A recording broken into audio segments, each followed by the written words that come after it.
Good morning.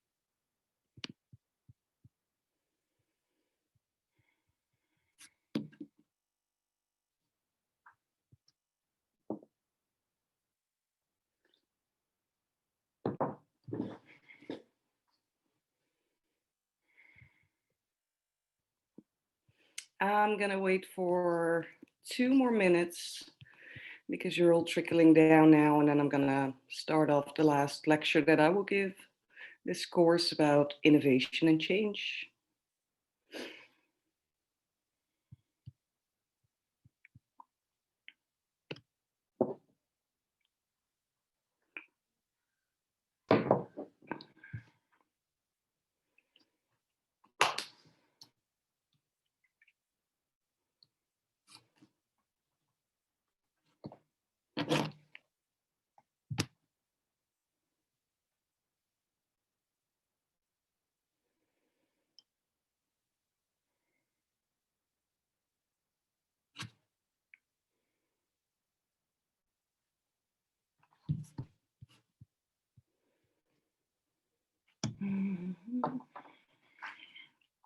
Okay, I'll wait 1 more minute.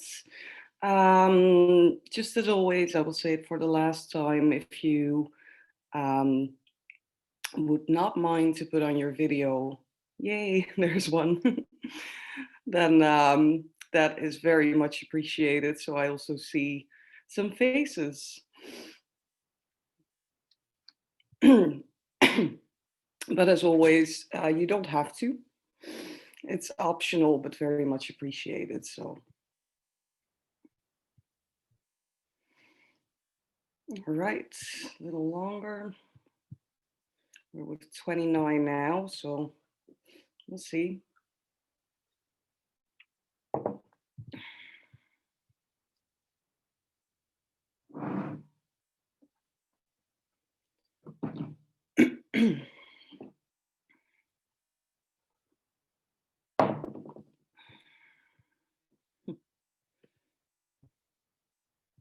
All right.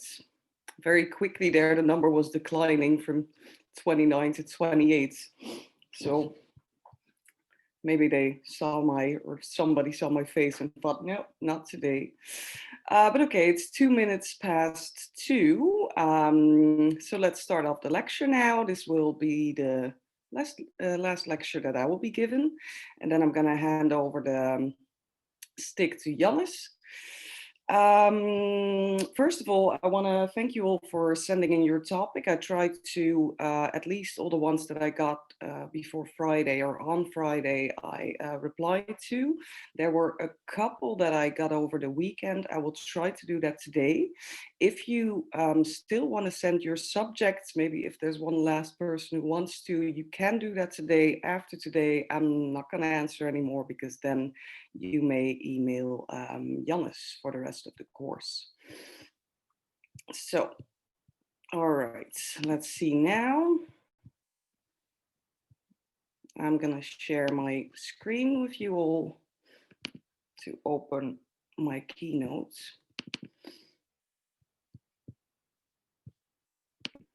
One sec.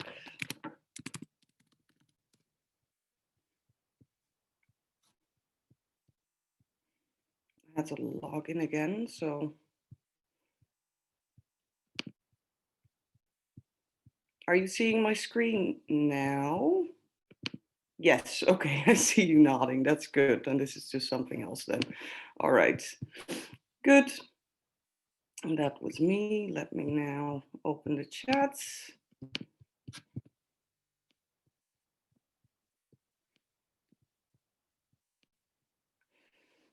As always, if you have any questions, you can put them in the chat or just talk to me directly. You can disturb me, that's no problem at all.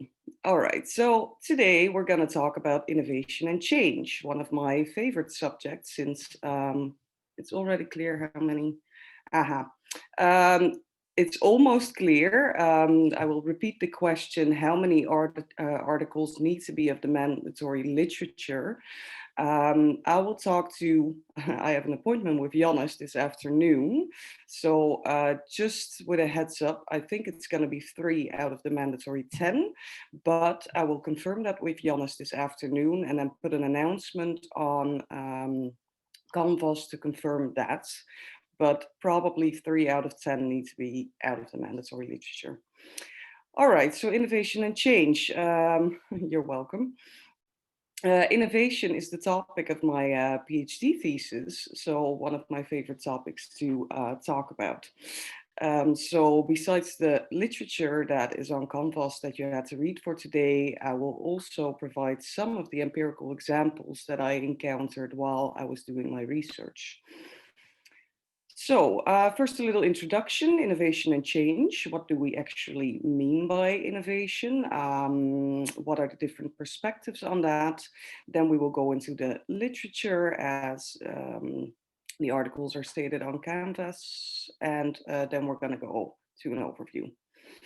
Right, so I wanted to kickstart the lecture with this, and just a translation for the ones who aren't native Dutch speakers. This is one of the board of directors of the St. Maartens Kliniek. The St. Maartens Kliniek is well known for being the most innovative hospital care facility of the Netherlands due to all their innovative and implementations of technology and new projects. So it's kind of the benchmark for other hospitals. And the board of directors stated in this why we should stop innovating. I had, because of this, I had an interview with him asking him about that. Um, and the interesting thing there was that, so a lot of companies, companies sent their new innovations to this clinic as a tryout. And he had a really big closet in his office with all failed innovations. So just to let you think of that, because this intrigued me majorly. In the end, I can tell you he is very much pro innovation, so a contradiction there. So when it comes to change in healthcare, usually the most dominant discourse that we see is that we think change is a given. Change is ahead. We are living now in times of change more than ever, and we need to manage them. Otherwise, what's going to happen? So, how do we do that? So, change ahead, and how can we fix it? Ooh. And then especially that maybe counts for innovation within care to a context and a concept that are often seen as inherently connected. Because costs of healthcare are rising. So how do we keep that affordable if everything's changing and we want to keep pressure on those costs so it will be affordable for everybody? So it's often seen as the solution to manage or give an answer to the change that is occurring. So demographics are changing. For example, we are getting older, which also means that when we get older, you get more complex health that you have to provide. So innovation is then seen as the answer to manage such. So quick recap of the dominant discourse on innovation in healthcare. It is seen as inextricably connected. It can contribute to more efficient ways of working and produce higher quality of care and cut costs. And one of the most valuable tools to manage new opportunities. But, and here's the problem that underlies innovation. So we see it as something that can help us to well, is the answer to a lot of problems or potential problems in healthcare. But meanwhile, cost saving innovations actually increased healthcare costs. So if you look at what is spent on innovation in healthcare, it's the biggest debit entry in care. So it costs more money than that it actually saves us. Now, you could argue that if it at least increases the quality of care, then maybe that's a payoff we want to do. So it's getting more expensive, we're investing in it, but it's increasing the quality of care. Well, if you go into the literature, it is not proven in any sense that the quality of care is actually increasing over the line then from these implemented initiatives. So quality, if that's getting better, that's dubious, and it's actually a debit entry. So that is called the innovation paradox. Now here, a quick model that is underwriting that, like if you look at these numbers, actually the most important one of this is the one on the left below.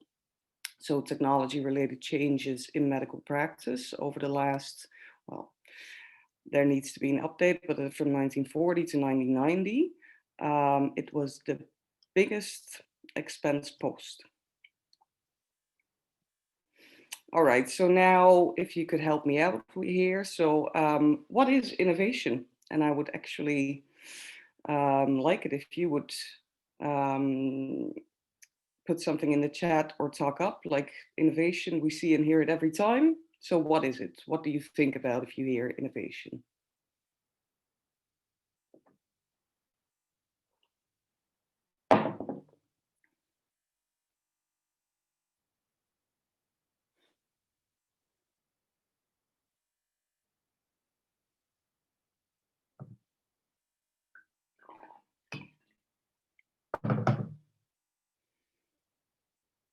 A new concept to implement. Yeah. Any others? I'm sure you have improvement of care, new technologies, changing the way healthcare and new technology, developing a new way of working.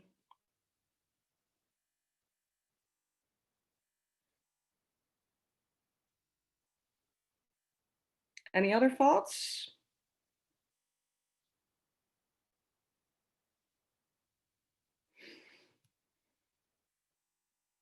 Changing services, products for the better. So, okay, a small recap of your comments now.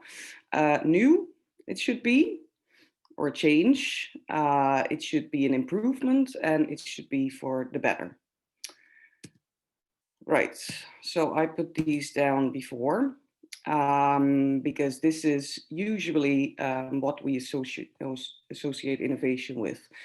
First and foremost, it is something new. It's underwritten with that there needs to be a novelty element in innovation. Otherwise, why would it be an innovation? Second, um, as you also stated, it needs to be an improvement.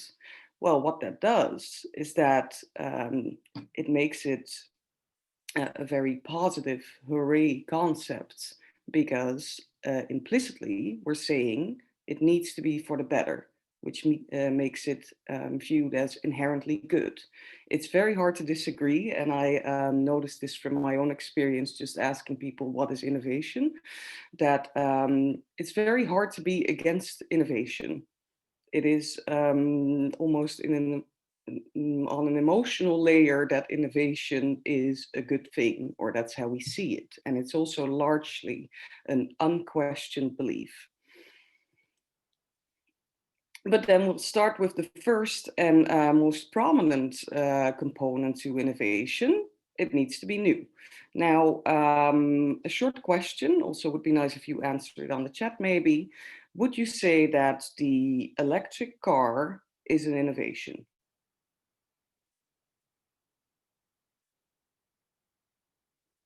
Yes. Okay.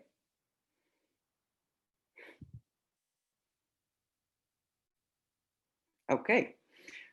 I got a little chain there of yeses. So it seems like so far we all agree that the electric car is an innovation.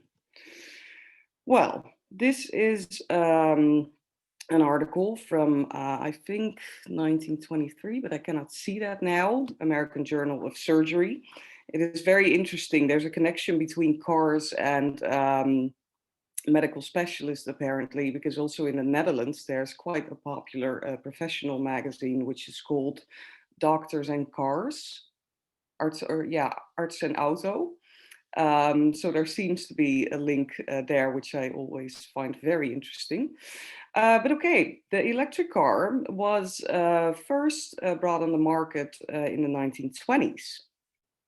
So 100 years ago almost. What happened then is that they tried to put it on the market, but the lobbyists of the oil industry actually stopped it from being implemented.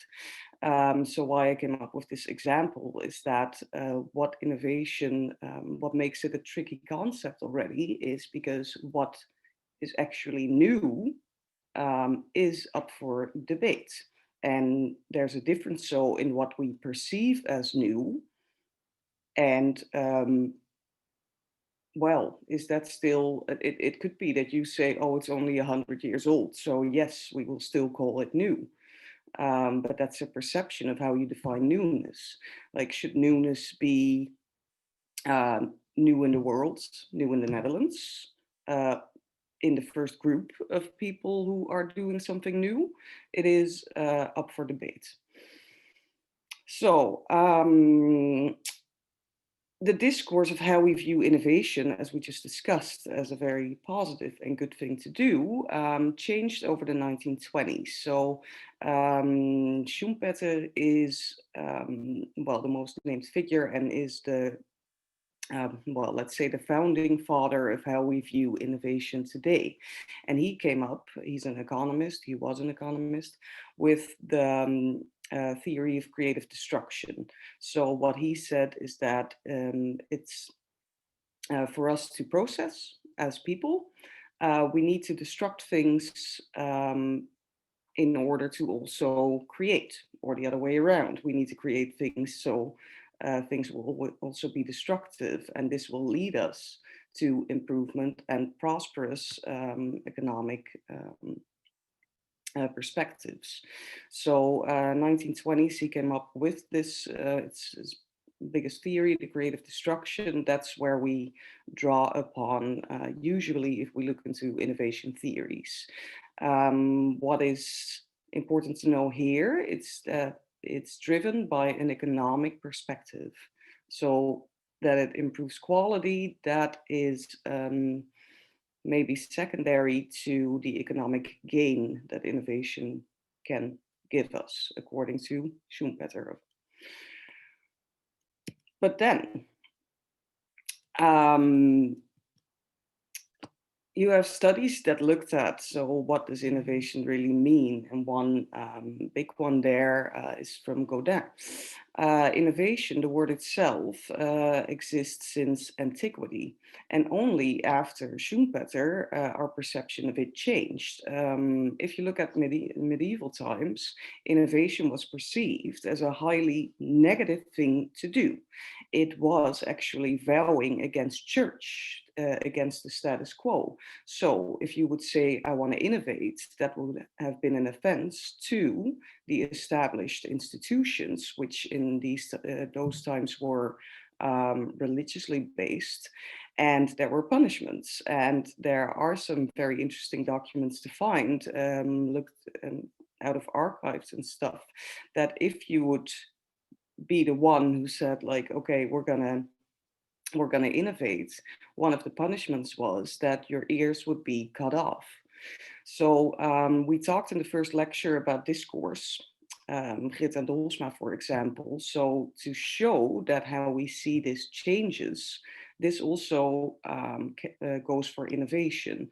It's a word that exists for 2000 years and used to be perceived as a vice. And the last 100 years, we see it as a virtue. Okay, so I'm gonna try this now, and I really hope that my computer will hold up, just as precaution. If it doesn't, I will be back in 2 minutes. But I want to show you this little video. First of all, ask the question, or who has an iPhone? I can tell you I do. It's right here.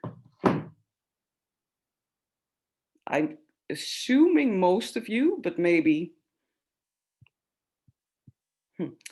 One question now, are destructive creation and creative destruction the same? I would say yes, but you can have a philosophical debate about that, I would say, because it's kind of like a chicken egg story. Like, was there first destruction and then creation, or was there first creation and then destruction? So, yeah, right. I'm gonna keep the question if you have an iPhone in mind, and note that I have one too. Let's see if this works now. Yep, go to page.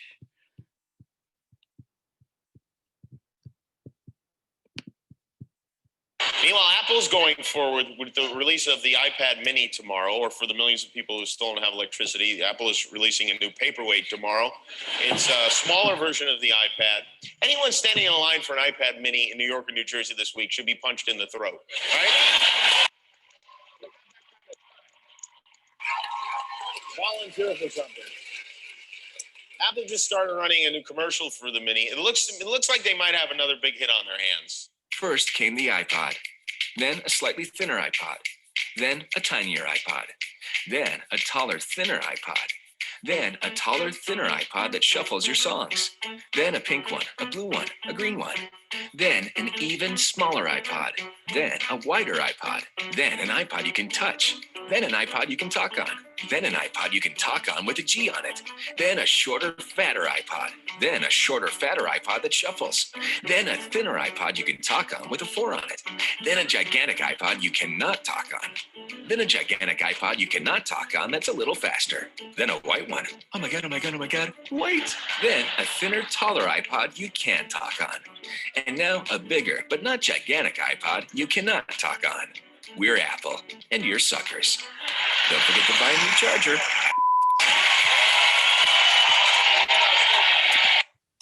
All right. So I always enjoy that video very much because it, in my opinion, shows like, okay, most of us would say Apple is a very innovative company, but the changes they actually add are quite small, and still it is a given that we say, okay, so innovative. Small sidetrack here. I think most of you use WhatsApp, don't we all? There was an updated version that you had to agree to.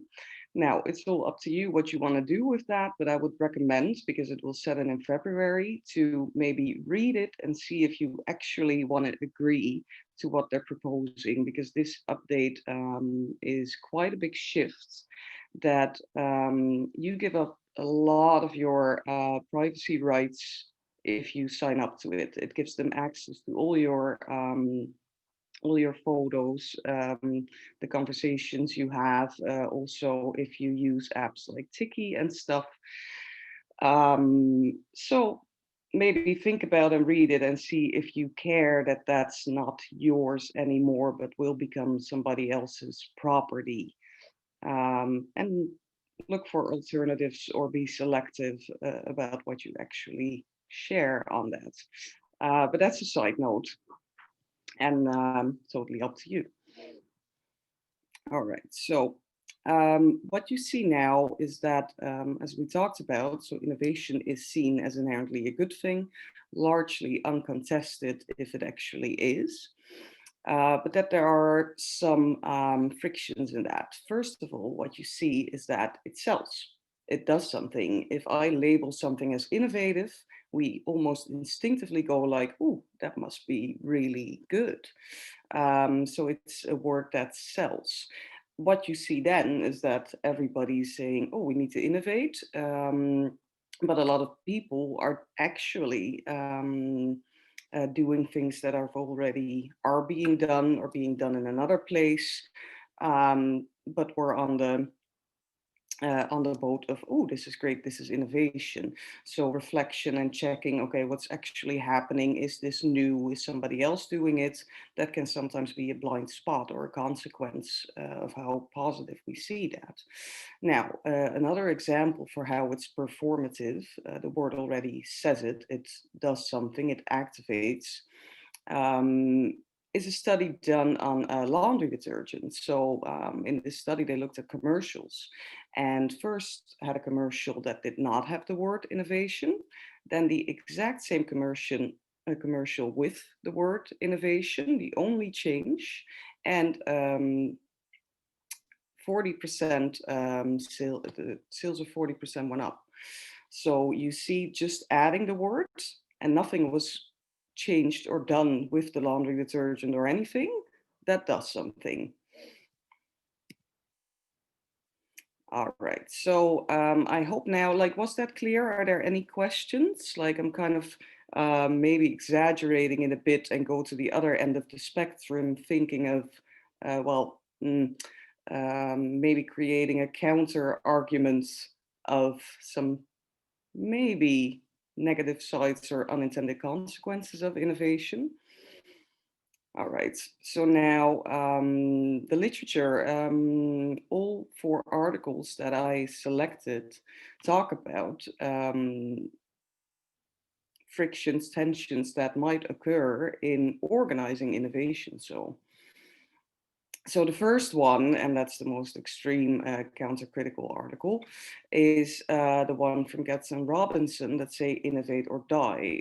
What they say is that it has an infectious thing that we think, besides that we think it's really good to innovate, there's a counter narrative that indulges that idea, like, oh, if we don't do it, then that's just, we're going to fail, we're going to die, that's not going to work out.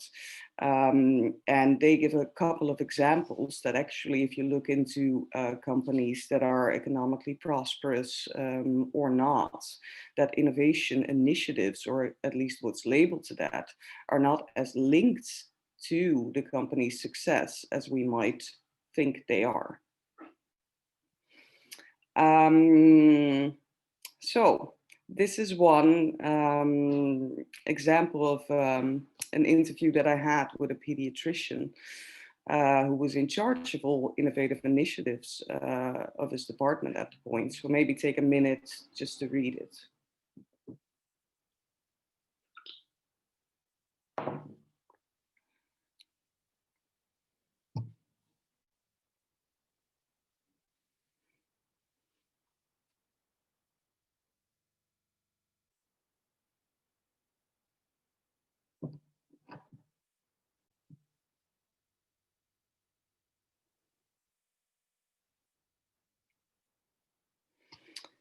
All right, I think that was enough time, hopefully.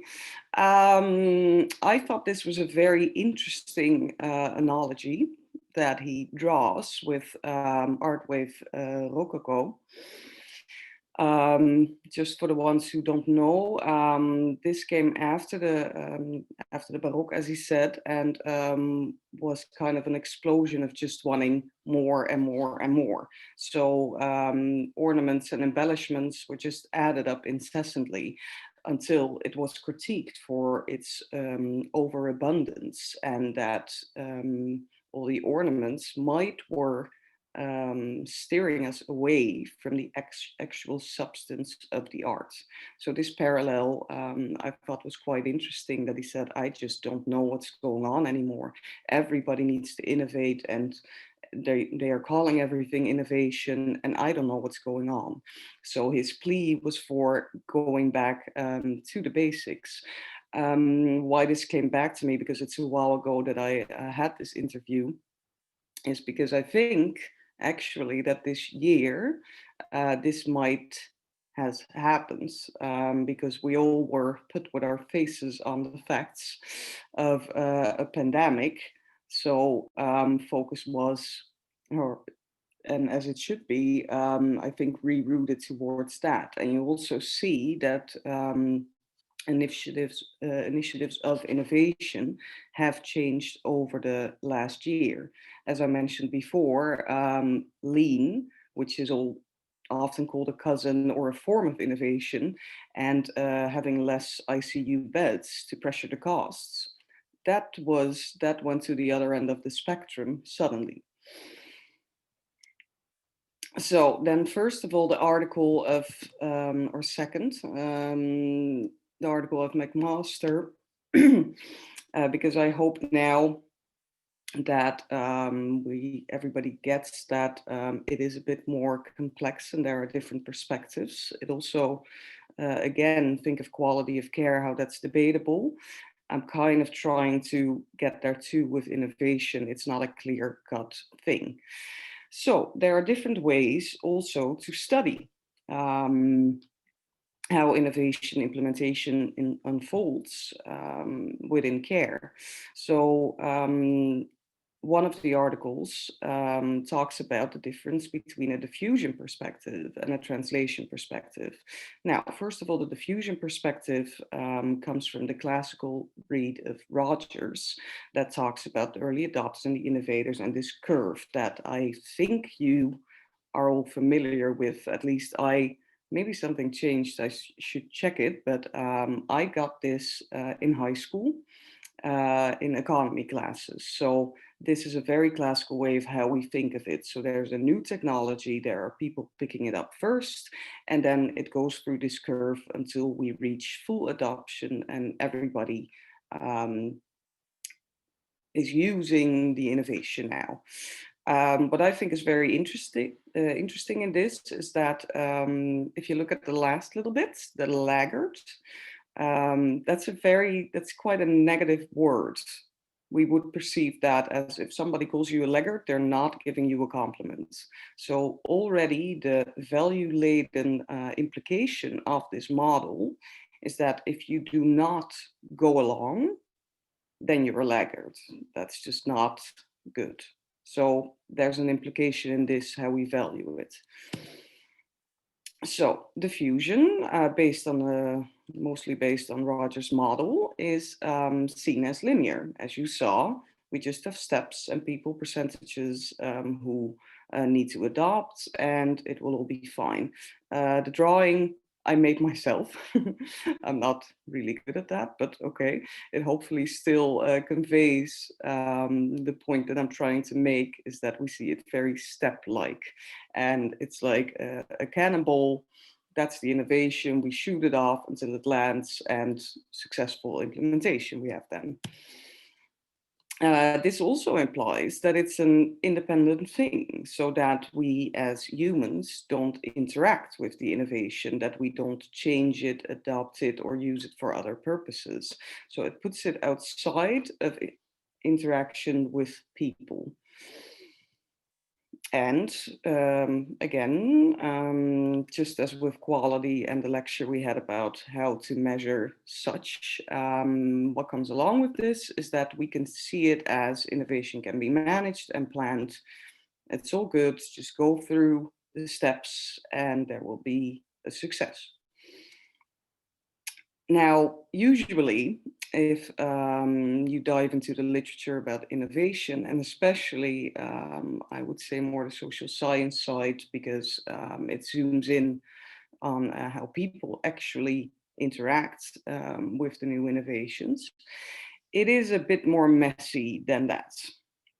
So to oppose the diffusion perspective, McMaster proposes the translation perspective, which states that it does not happen that linearly, but usually these are messy and complex. I mean, think of the example of the electric car, for example. That's one example of power dimensions and people having incentives, but that was stopped for nearly 100 years because the oil industry would have been damaged too much if that would have actually happened.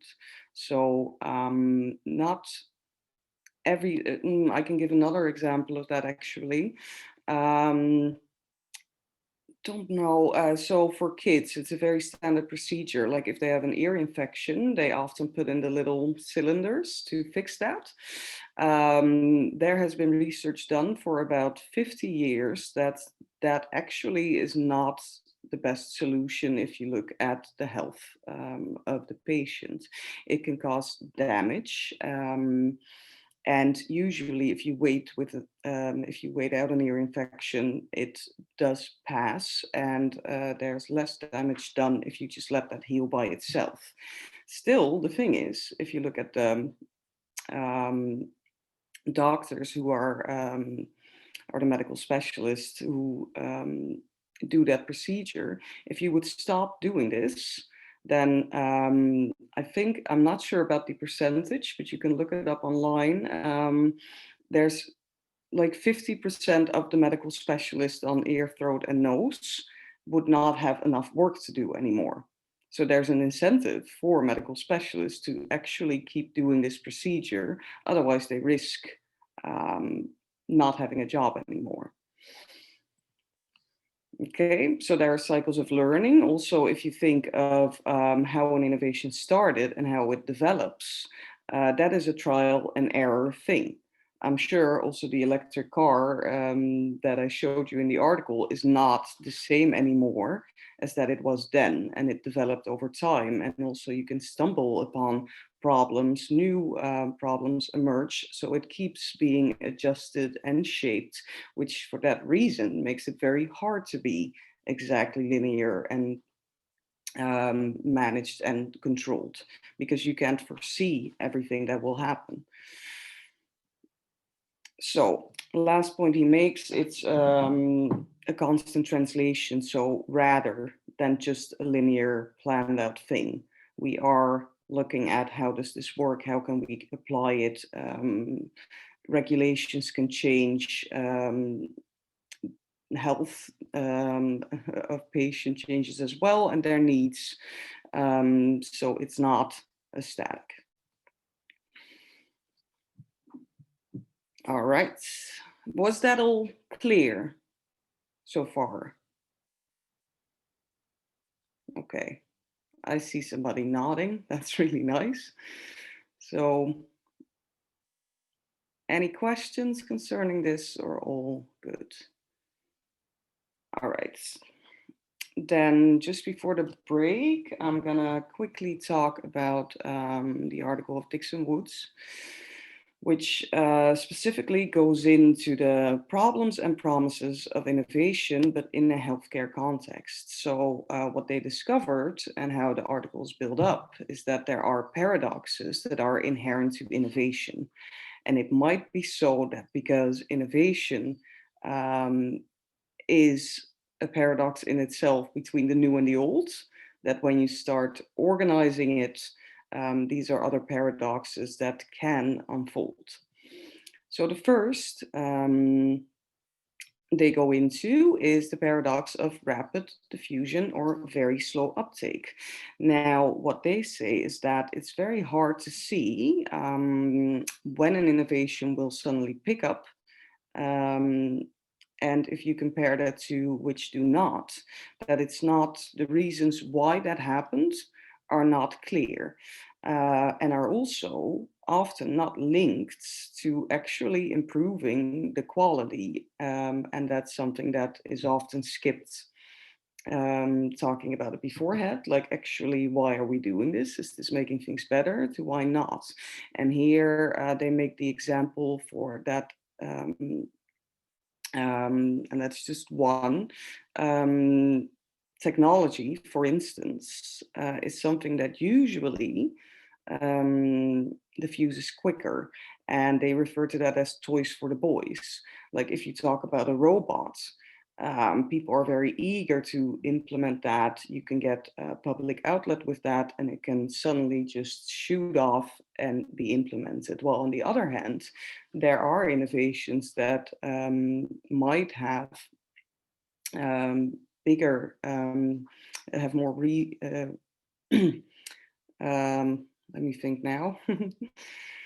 There are more small initiatives that just don't get picked up. And I think they take examples of nurses coming with very simple, not cost weighing initiatives that just won't come off the ground.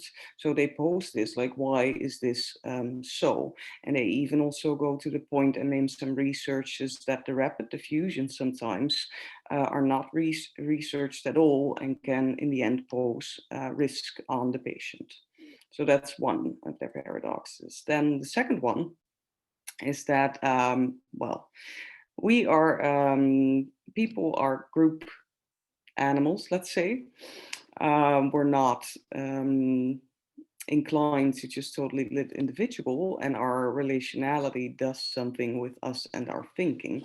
So what you then get is the upside of the wisdom of democracy. So we work in groups, we all have our opinion, and we hope that that will rise us to a bigger level of knowledge, how we plan these things, and it can help us out. Now, this is one of the upside of sharing knowledge, let's say, and working together. But on the other hand, this is inherently also the failing of a democracy. As we all know, we usually look for people that think the same as we do. So it can create blind spots. If we're in a group where everybody says this is absolutely fantastic, um, you're very much inclined to agree with that. And if you only hear all the upsides from it, then usually, well, and you will be challenged if somebody's going to be the one saying, I'm going to provide this counter argument. That can be unsettling and can often be punished. So this group dynamic, and this you can apply to also other things in human life, has an upside and a downside. It's doing both. So confirmative information is often something that makes us inherently biased as people. And this can also happen when you're talking about what the best ways, whatever best means, new ways are to improve care and implement initiatives. All right, paradox 3. Also, with implementation of an innovation, perceived innovation, it generates new challenges. So there are always unintended consequences that come with changing up the routine that we have. Because you're doing something new, there is always this risk of the unexpected, or what people will do with it, how they will interpret it, which inherently so gives new challenges to work on. And that, as I said, all often happens in unpredictable ways because we are not future tellers. So it is not something that you can totally control, especially in contexts that are as dense and as complex as healthcare, with so many different subgroups that all have their own knowledge, freedom, rules, regulations. These are all interlinked and can have an effect on each other. So that makes those two together is that it is never finished. Because if every innovation always generates new challenges that we might need an innovation for to attack those challenges again, it will be forever going and unfolding. Mhm. Okay, I think for now, before I get into situated novelty from Martin Jansen and others, it's good to take a break now. Shall we just, well, are there any questions maybe now? Was it all clear?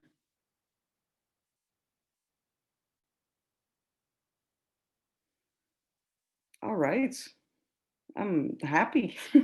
I am lucky then that you were all smart students following up with me, I guess. Let's just, well, you have 2 minutes longer then, but start again at 11 and pick up with the situated novelty article. Yeah. All right. See you in a bit. Hmm.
All right, I'm going to start again in like 2 minutes. So everybody grab your coffee as I did, and then we're off to the second part of the lecture soon.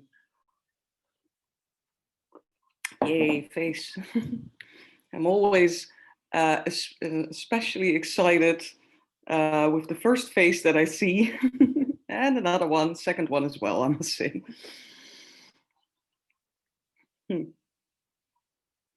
Hopefully next year, physical teaching will be possible again. I'm sure for you as well, that is something that's missed.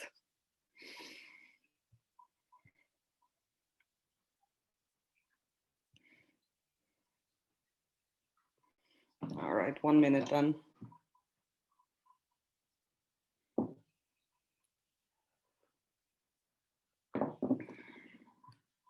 And I drink way more coffee. Yeah, oh, I see some nodding faces. Yeah, if you're home all the time, yeah. Drink a lot of coffee. There are worse things though than drinking coffee. All right, I think I'm just gonna start off again. Let's see. Nope, no.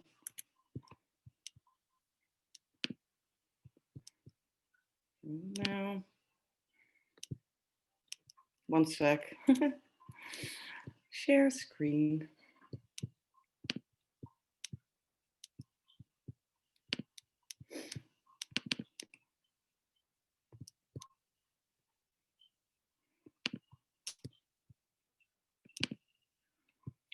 Here we are. Let me just get the chat in place. Yeah. All right. This is the last. Welcome back, everybody. This is the last paradox we discussed of the article from Dixon and Woods and others, that innovation is never finished. It always keeps going. So then we'll go to the article of Maarten Jansen and others who proposes situated novelty.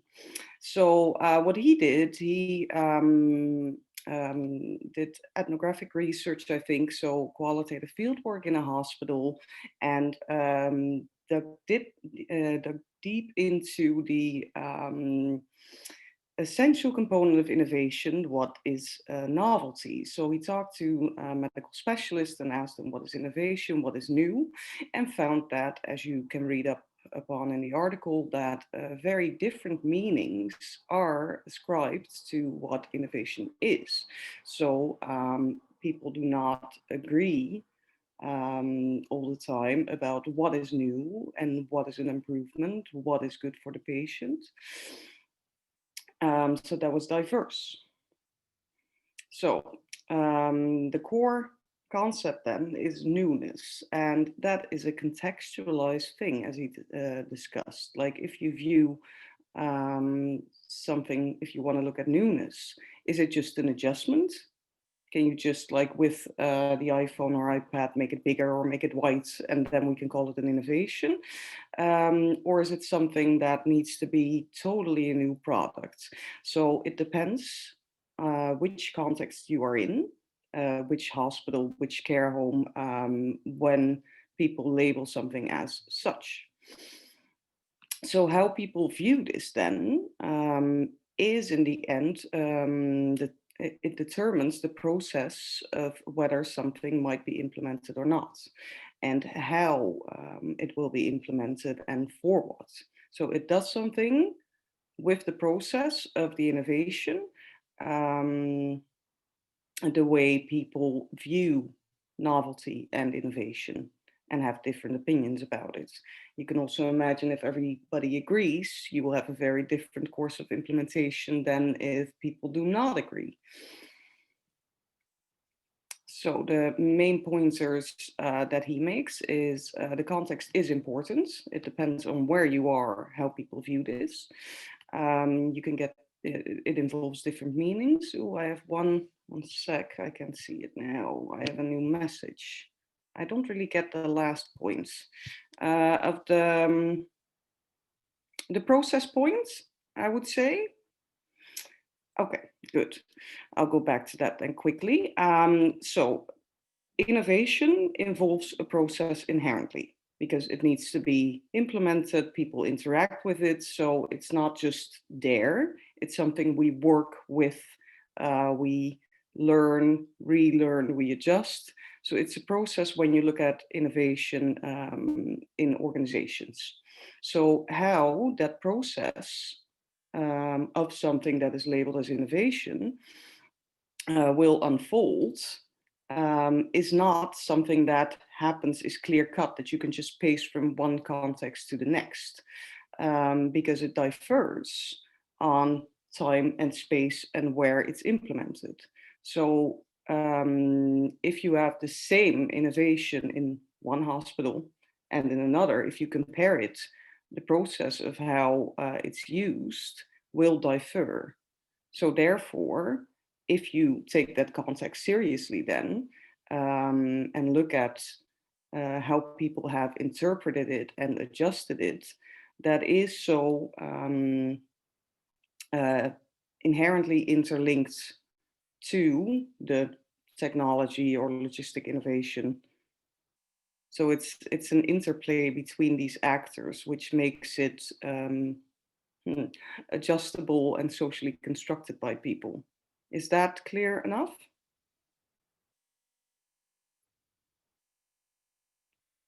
I'm really hoping for, okay. I was hoping for another yes, and there it is. Good. All right. Yeah, this sums it up. I think most of the things that I already said, so different meanings. There's endless construction. You keep adjusting it because things change. They're always built on normative assumptions. Again, what is perceived as new and an improvement, the key components of innovation, that is a subjective matter. That is, there's not a truth of what is good or not. So there, it's normative. Same, think about quality of care, same thing.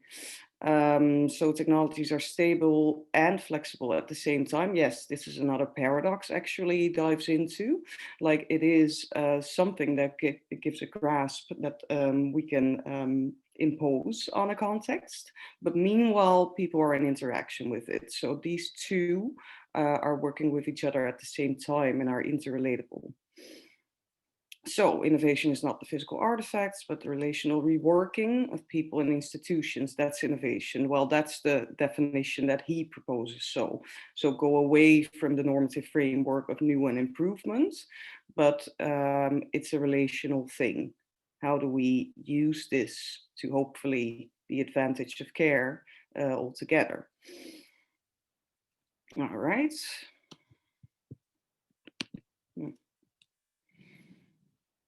So this is if you oppose the more managerial static version of how we view innovation, the other end of the spectrum, another perspective on that would see innovations as a social, contextual and relational thing. Then as you see in the comic here, we only have two demands. Why don't people just give us what we want? Yes to innovation, no to change. It sums up how it can be paradoxical. So instead, what the literature that you had to read for the course for this lecture especially had to read is that it is a social construct. It's not totally rational. There is a human side to it. How do we perceive it? What kind of incentives do we have? To come back to that, like, is it actually good for me if things are going to be faster? Think of the doctor with the cylinders put in the ears. Like, it's not good for me. I'm going to lose my job. I'm going to stop it. Think of the electric car. And in that, if you go from incentives to power, that also plays a part. So where you are in the organization, the power that you have to implement something or not also will probably inform and influence what is rapidly adopted and what has very slow diffusion. These are embedded within social processes. So very quickly, a little bit about my own research. I'm going to give you some examples now that I found being in hospitals. So I started out with the simple question, what is innovation? Now, the picture that you see was my first day of field work when I asked the innovation manager, what is innovation? I looked at him for half an hour and he was drawing, and I did not get a clear-cut answer. As you can see, this sparked more confusion with me than that it actually gave me clarity. I still also, if I look back at this picture, I still don't know what he meant. But he did also mention a lot of things, like if we talk about prolixity or verbosity, like a word that has a lot of associations and attachments, there is there's a lot. So what do we think of? It's quality, creativity, profitability, sustainability, etc. Note here, these are all positive words. But then when I went further into the hospital, talked to other people, I was not the only one who was a bit confused. This nurse told me what is new here can be old in another hospital. So I don't really know what I should call innovation. Nevertheless,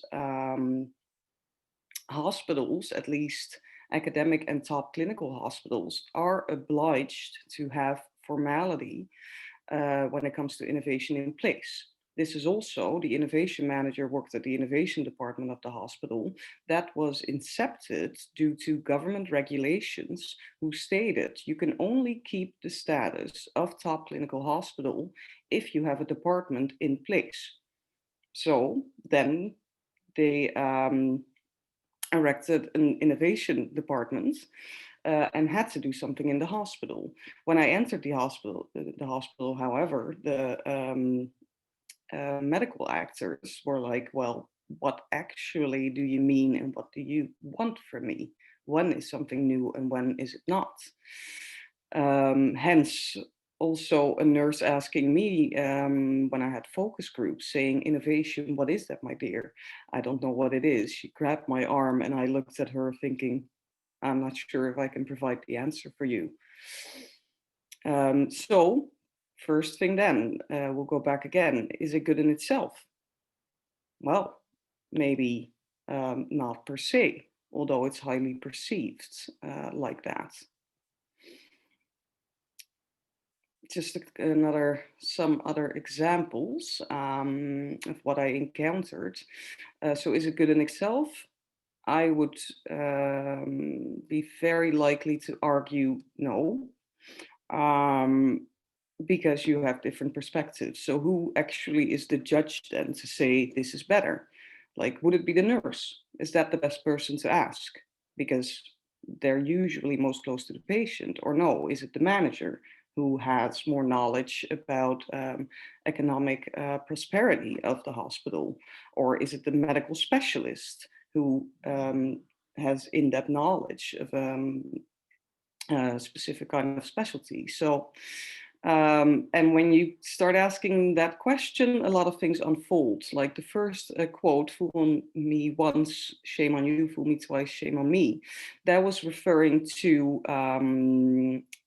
a medical specialist or a coordinator, also a medical specialist, who said like, yeah, well, I've proposed new ideas and I want to improve this and this and that, but I'm just not heard. And they're not doing anything with it. And I was writing proposals and trying to make plans to do this.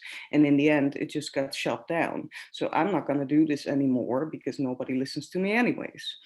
On the other hand, the nurses said, hey, we don't even have enough beds and they are old. Like, why should we think of innovation now? That is just a weird thing to say. Or actually, could you say that new beds are an innovation? I would say not, but then you already see how it gets tricky. Last one was a manager who spoke to me in a quite an angry manner, like, you are stirring up things here. What are you doing? And I have all this knowledge and experience, and you just want to come in here and come up with something new. He was quite angry when he said this to me. So also showing again that there's a human side to this. And there are professional identities that, and something like this, stirring up the past, might also stir up emotions. So one more. Okay, so on the left now, we talked about professionalism and managerialism. You can study that through a concept like innovation, let's say, because the identity that somebody, an identity that somebody has, will say something or do something with how they perceive newness. So a couple of quotes here. This were the medical specialists talking about the innovation department and managers. They don't focus on the patient, just on flashy new technology. The third dog that takes off with the bone. They did not want to share their ideas because they said, oh, if I'm going to tell them, they're just going to take pride for it and say that they have come up with it. So I'm never talking to them again. Then protecting themselves. We do focus on the content. For us, the patient is always the first priority. Identity, as I talked about, is always a matter of us and them. And us, if we talk about us, and this goes in every situation, usually we perceive us a lot better than them. If we say them, they no, they are horrible, they don't know. But us, we are a lot better than them. So you are serving off, if you're saying that, the other end of the spectrum, and actually complimenting yourself that you know better. What came forward from that? We don't do innovation, we do research and science. So they just retracted from the whole concept, saying, okay, innovation, that's a managerialist concept. And no, we look down on that. What we do is research and science. On the other hand, the innovation managers were not that different. They just told a different story. So what they pointed to is that they said, oh, well, let them think that we had nothing to do with it. It's because we did our job so well that they don't even know anymore that we actually stirred up this innovative culture. So because we facilitated them so well and managed them so well, now they're all innovative. That's a very, going back on the first lecture, top-down way of thinking about implementing culture. They thought they were the one who just made that happen and created that. So another pointer, innovation. I made it before, it sells. Think about the laundry detergent. For the non-Dutch native speakers, that makes no sense for the non-Dutch speakers, not native. Just a short translation. This cartoon says, the municipality of Goes invested $8 million or euros in an app. And then the other person says, and now we can see what time it is in Goes. So this is talking about the contradiction in a comical way. Like, did it actually improve anything now? But still, if it was innovative or it was an app, we are inclined to get excited, it seems. So that gives an incentive, that gives it something to play around with.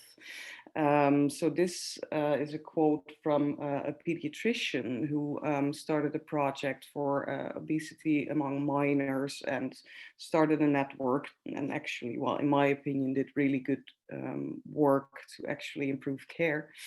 But she did that for 2.5 years. Then she met Ralph, the innovation manager, and he labeled it as innovation.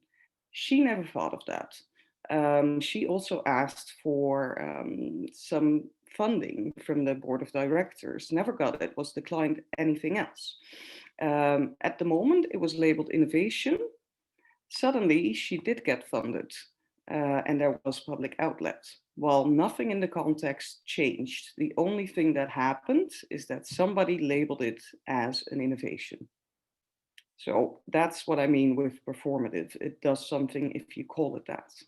And the content does not need to change.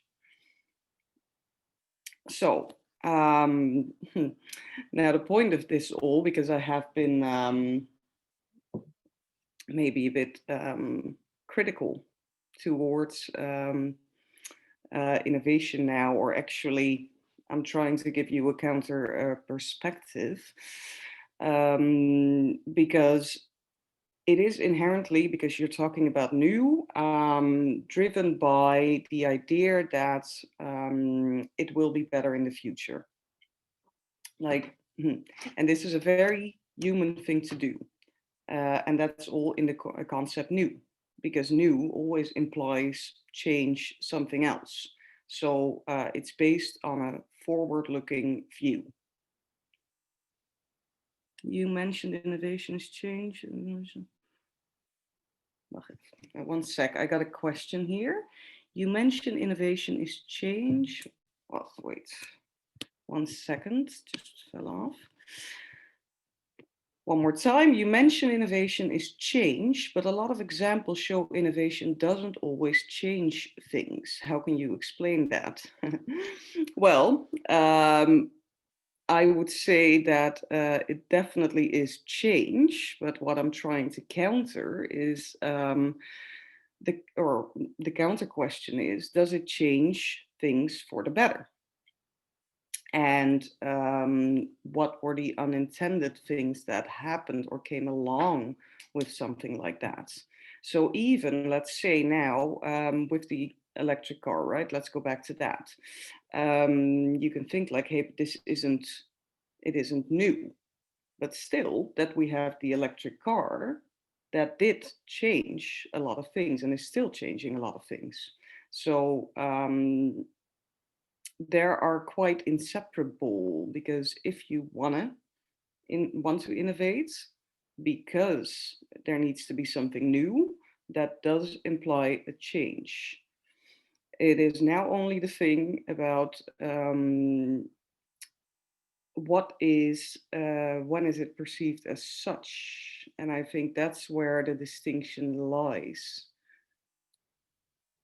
But this is, I mean, you can see it already. Like, I really think this is an interesting question. Okay, good, thanks.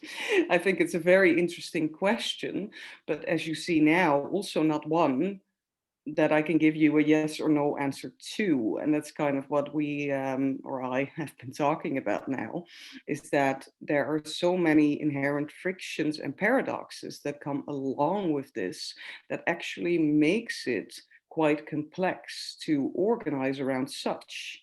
So also the dominant idea of the diffusion theory, that it is something that we can totally control and manage. If you revisit the core concept as subjective, that becomes, well, quite impossible, I would vow. But, and this is a shame that we're not just together physically, because it is up for debate. And it's also, like, I sometimes get the critique that I'm against innovation. I can tell you I'm not. It's just that the inherent positive bias to it, I like to point out, because that things are changing, I would say, is a given. And that comes with new initiatives and new technologies. That is also something that is probably very useful. It's just that when at the front, from no, let's say it differently, if from the get-go you assume it's innovation, it's already good, there's a danger of not looking at what is already happening, what has happened, and not reflect on former things. So, okay, I kind of, yeah, people, this is my research, so I can talk about it for 2 more hours if you want me to. But thanks for the very interesting question anyways. Oh, and here we go again. So the future projection, it kind of blends in nicely with that question. It is inherently a future perspective. Now, yeah, I am going to do this. I think we have some time. Actually, my supervisor was the one who I know this, well, little test from when I was in his class years ago. Now, just a little assignment for all of us. Write down 3 numbers, grades. Let's just keep it easy from 0 to 10, and then grade how your life was in the past, how it is at the present, and how it will be in the future. So 3 grades for your own life. I'm going to give you a minute.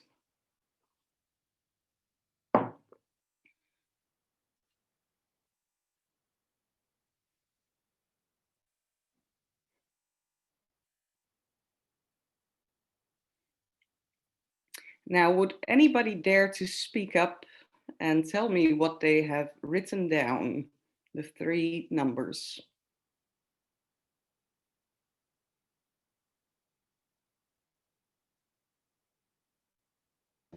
Well, I had 999 because I don't know, my life has always been good actually, and it's not better than it was before. And I think that in the future it still will be good.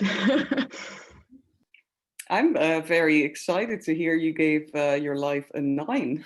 That's quite positive, so good for you. And also, you are the usually you would be the diverging one now. Like, may I ask and just say yes, who has the biggest grade for the future?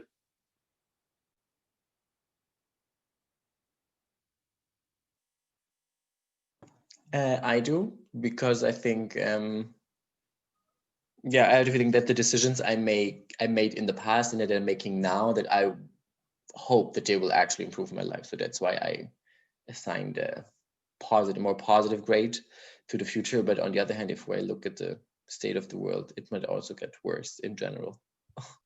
Might get worse. You started positively there, and then it declined suddenly. But then, so what was your highest grade? So I put a 9 for the future. I put an 8 in the past, and the worst is actually more right now, like a 5 maybe. Just the general situation. Also, just like right now, everything, the future is kind of uncertain right now for me. That's what I would say the grade is right now low. But I hope that I can wrap it around and go straight back up. I'm sure you can, and I think that well, I don't have a lot of people around me who say 2020 wasn't that the best year of my life. I wouldn't say that myself. But there is an interesting thing in this, that if you think of it, like, so we like to think, which is very human, it's a survival thing as well, that the future will be better. So we give it a 9. But let's say now that 9 you want to accomplish in a year or 2 years. And I would ask you to do the same little trick or assignment. Then you might still would be inclined to say, okay, I want the future to be better, and give the future a 10. Well, then a couple of years forward from that, you're at a 10. Where do you go there? So there's this, again, a paradox in the idea of the future will be better. And it's also very much underwritten with a linear idea of how life will be. I was also, by the way, which is when I did this myself, so one of the first interactions with my supervisor, I also wrote down 3 9s. So I like that. But it's, I don't know if it is still, it's not my point that it's better to just write down 3 9s. There's very much a case to make that to seek for something more and go for that, that's a very healthy thing to do. And that's also why I'm not against innovation. No, it is a very healthy human thing to look for what you can improve. It just, we should not skip the complexity of these things, and that it won't be a one-way road to heaven or the land of milk and honey. So yeah, with that picture, I post this one. It's from one of my favorite books. You might have heard of it. I won't go about that for too long, but it's called Dante's Inferno from Dante Alighieri. It talks about the layers of hell, actually, and how people who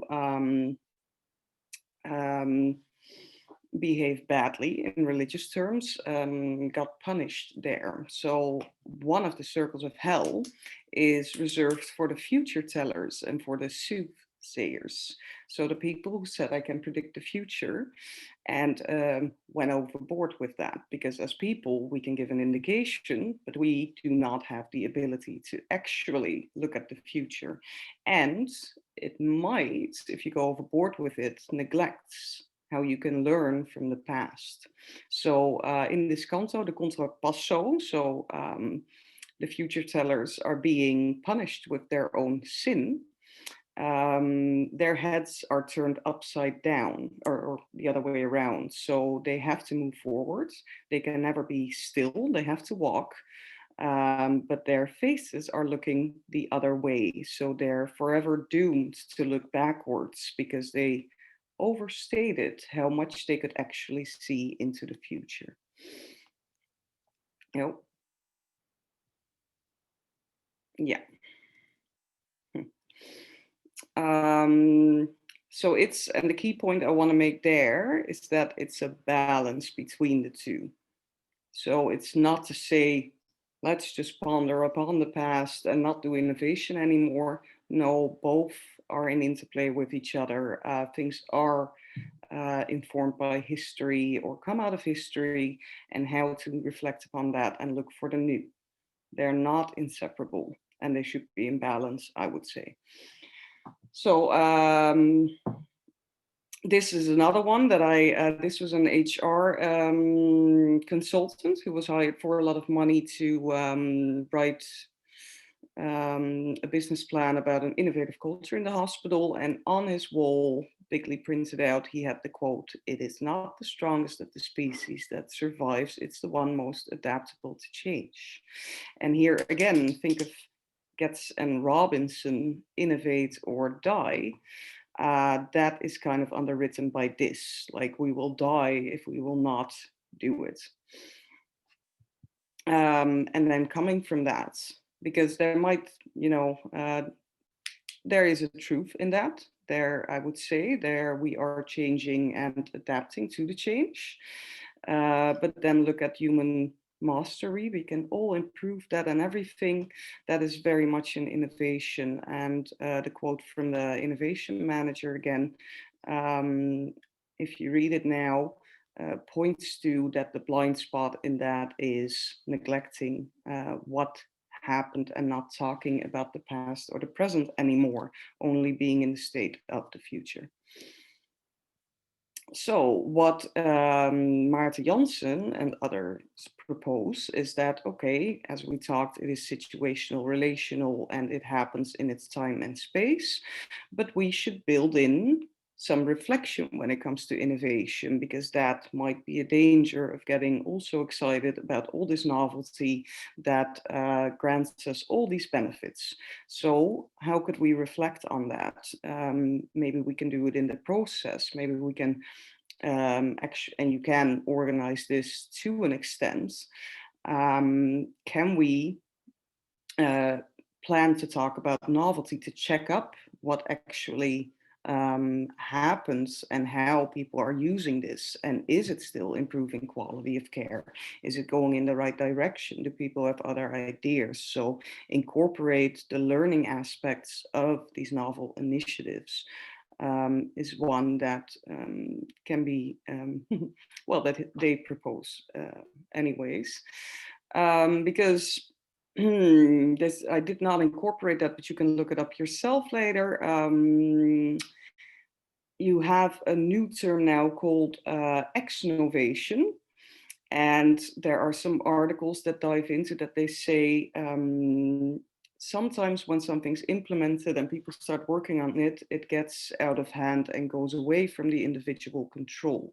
And when you have invested a lot of money and a lot of time in an initiative, people are very inclined to keep pushing, like we need to keep doing this, and tend to sometimes oversee that it's actually costing a lot of money and not working out.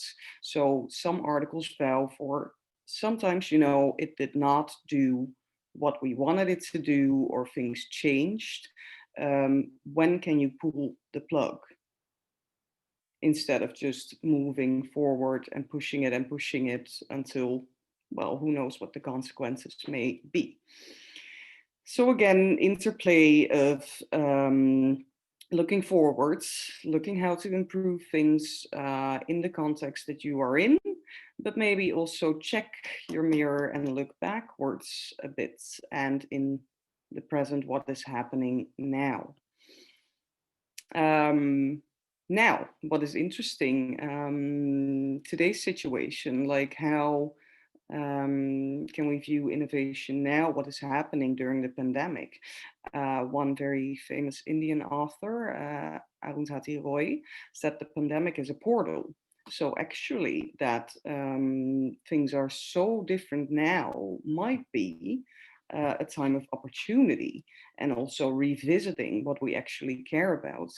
Like, I was debating whether to put one of the first quotes about Rococo here or in the beginning of the lecture, because I think that blends in to this quote. Like, there was so much going on. Like, if you look at a year ago now, uncountable innovation initiatives.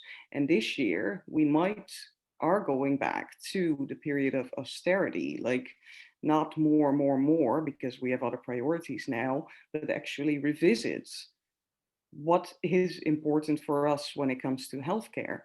And I think that has come to the surface in many different ways this year, and will probably also do something with how we view and work with innovation in this time. So change and chance are closely interlinked here, I would say. Now, some just typical examples, or examples of what is happening now. You see in academic debates a lot about the opportunities of telehealth. So, hey, what can we do on a distance? What are the benefits from it? It might be also good because if I now compare that with my own situation of teaching to you via a screen, I think there's also a payoff. So there's a lot of things you can do and are new, and new ways of working, teaching, everything. But maybe the more intangible factors, like a presence of a group, you're missing out on that. So how to take them in account. Another one, this was done by a 13-year-old. In the beginning of the pandemic, the medical face mask of the medical specialist caused a lot of sores on the face. And this 13-year-old designed a very simple thing for the ear to at least soothe the pain in that sense. So going back to the less is more, maybe simplicity of the innovation. Lastly, the aerosol box. This is an innovation that for the medical specialist that needs to incubate a patient that has corona, that he can protect himself. So this all happened very quickly and was implemented in a very quick amount of time at the beginning of the pandemic. However, and I added this yesterday, so it's also, you can see it's it's a photo that I took from my iPhone being on my computer. Now research is coming out with that this aerosol box is actually like building up all the particles of the virus. And still, because there's an opening of incubating the patient, it actually, because it accumulates the virus, causes more harm for the medical specialists.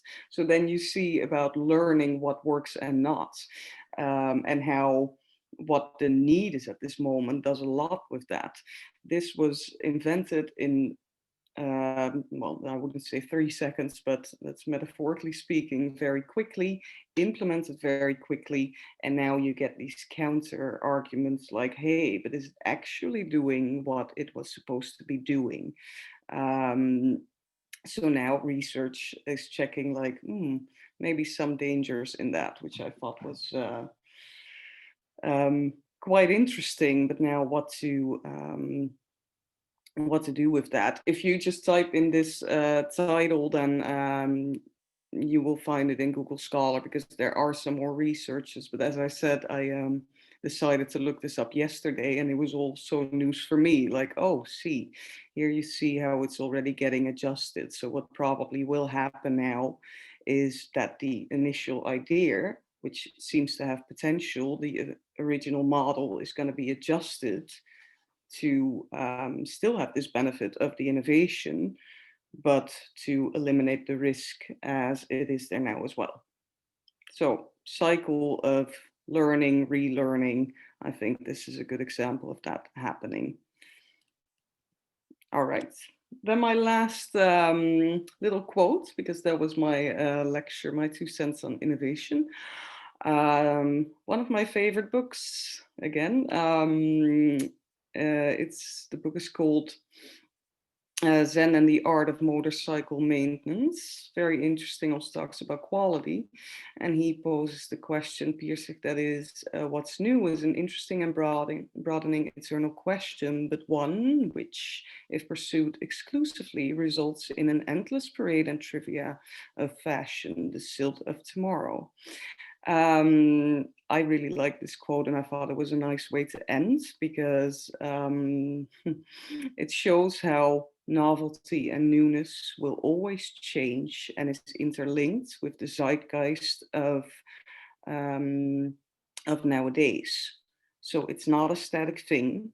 It's up for debate, and it should be discussed. And if we keep talking about it, thinking of new ideas, and also reflecting upon it, then I'm sure we will survive a bit longer in this world now. So that is my lecture. I think I might give the closing remarks now, as we have some time before we then go into the last session.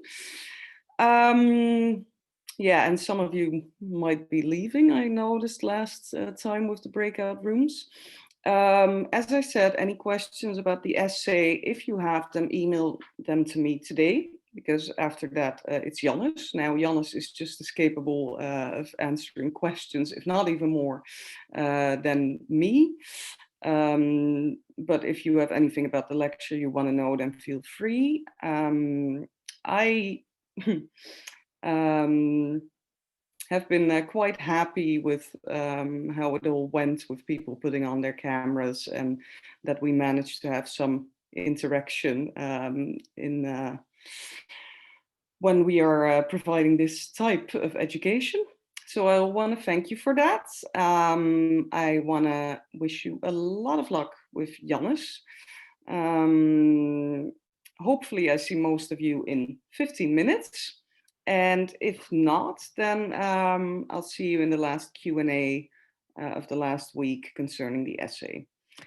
Now, all right, I'll see you at 12 then. Then I will have some short pointers about the essay, and for who I will not see again, then I wish you a lot of fun with Jannes and a lot of fun with your essay assignment, because good luck, I don't think you need it.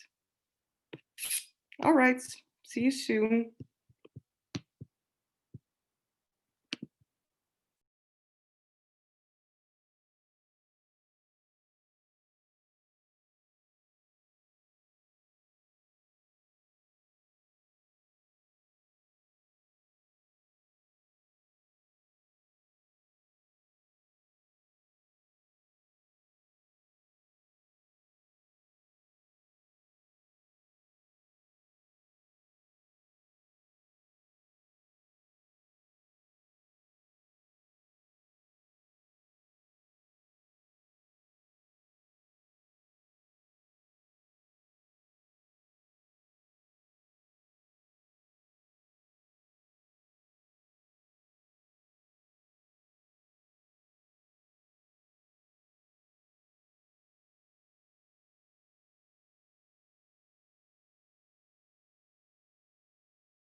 All right, it's 1 minute to 12, so I'm gonna wait a little bit, but then I'm gonna address some questions that were posed by some of you concerning the essay assignments.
All right, I see some faces again, so I think I'm just going to start off the last part of this lecture for today. Now, as you know, the third part is always for the essay assignment. And in a bit, I'm going to put you up in, or break you up in breakout rooms and stop by. But maybe first some general remarks that hopefully will help you, and also feel free if you have any questions now that might concern the whole group, then please post them on the chat. A lot of you asked the question, like, I'm not sure how to use the literature from this course now for my topic, or how to do it. Now, this will be, and it should be, a bit of a challenge, but then the challenge of learning that, really, because it's far from impossible and should work very well. I know a lot of you haven't maybe done an essay assignment of this type before, so there will be some puzzling involved in that.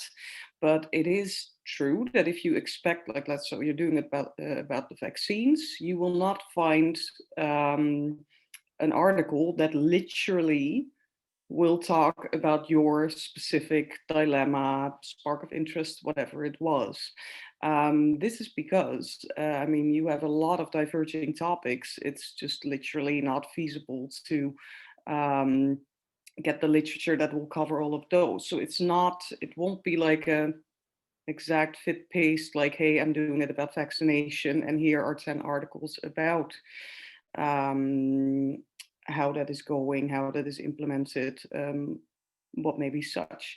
What you can do though with the literature, like what Jannes and I have tried to provide, is some basic principles and theoretical concepts that you can look at when organizing health, that underlie how to view them and study them from a social science / organizational science perspective.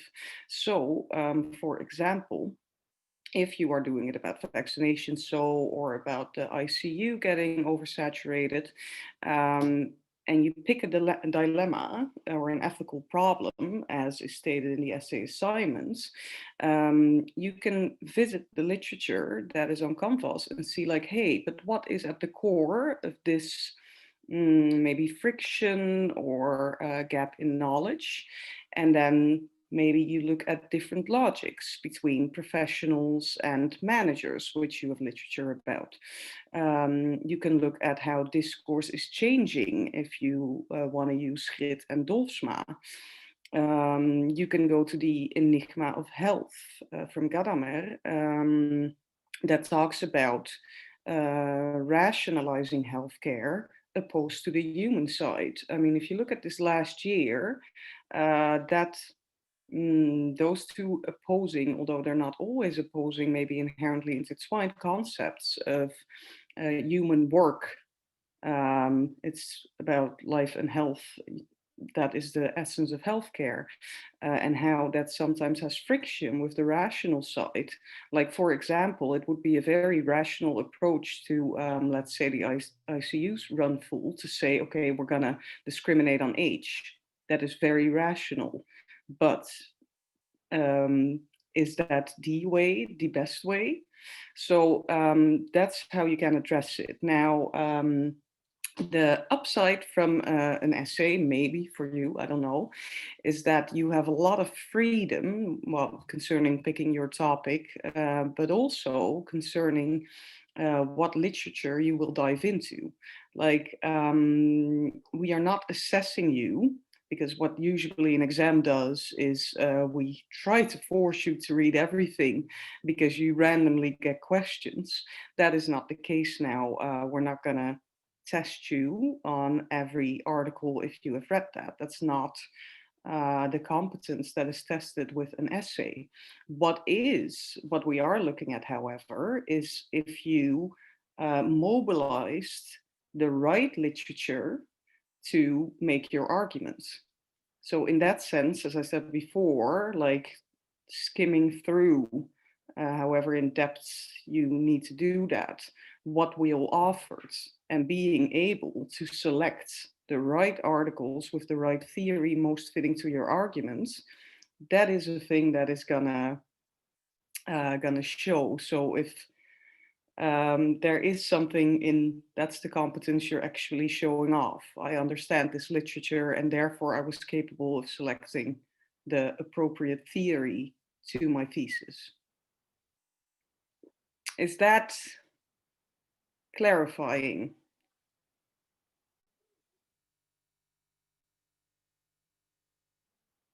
Okay, good. No, there's not an example of an essay, and I'm also not going to provide that.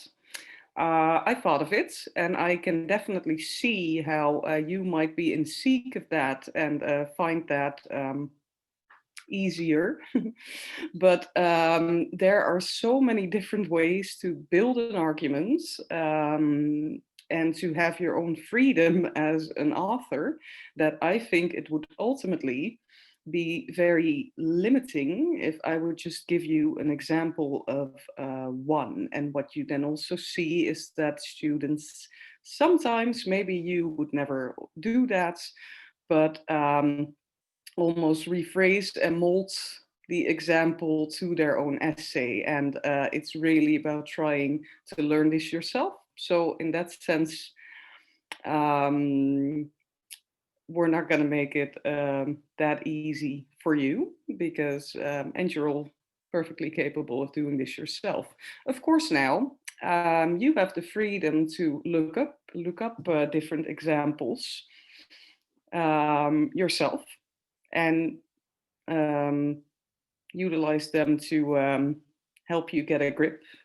So look for one that you find very interesting and good, and it can still help you out. Or maybe look at different essays and see how they differ, and if you can incorporate them, or they can give you inspiration. Okay, good. Any other questions concerning the essay? One more remark, though, which I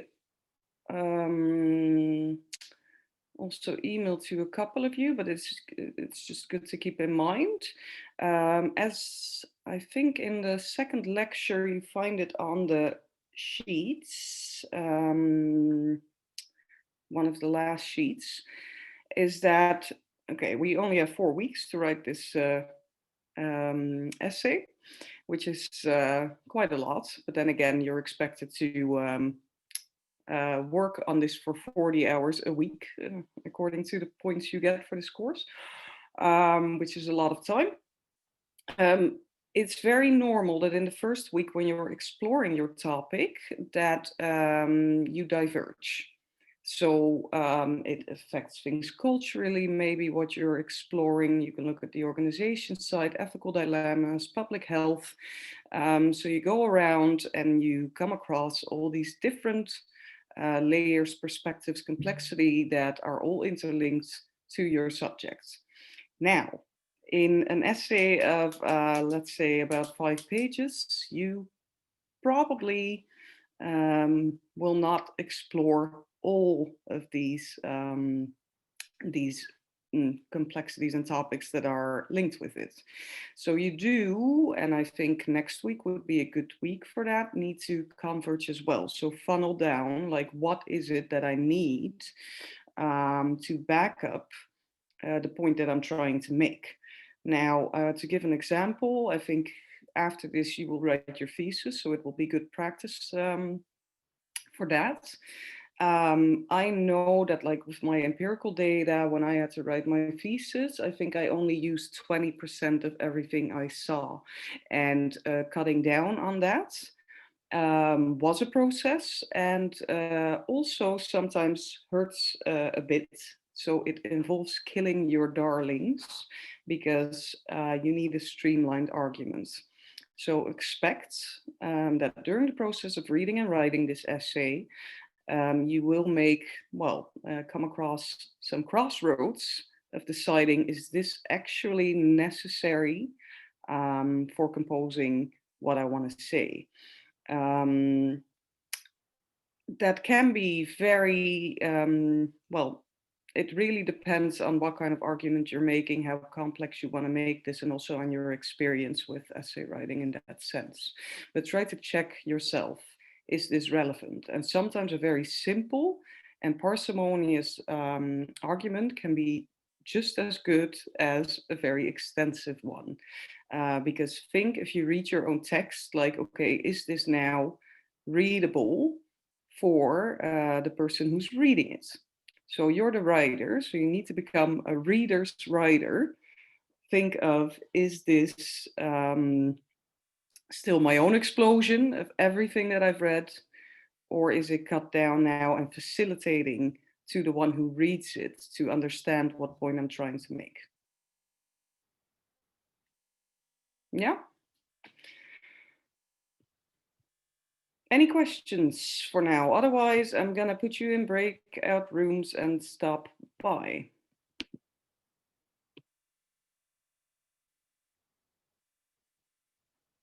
Mhm. Like the number of students is declining now. Like, I don't understand it. Like, don't you want to talk to each other?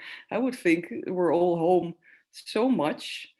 And it's quite nice actually to talk to people.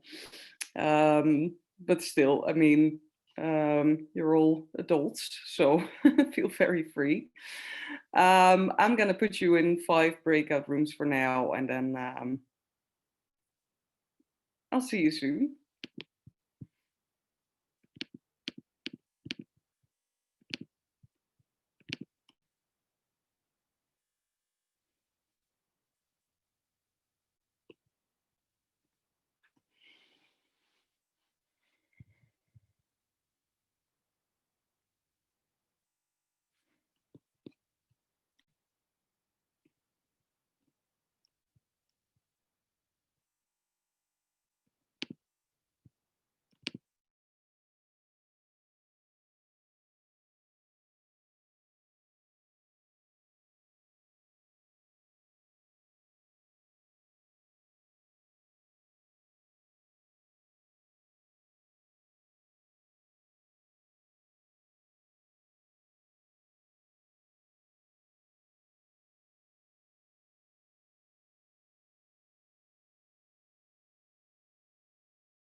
Hmm.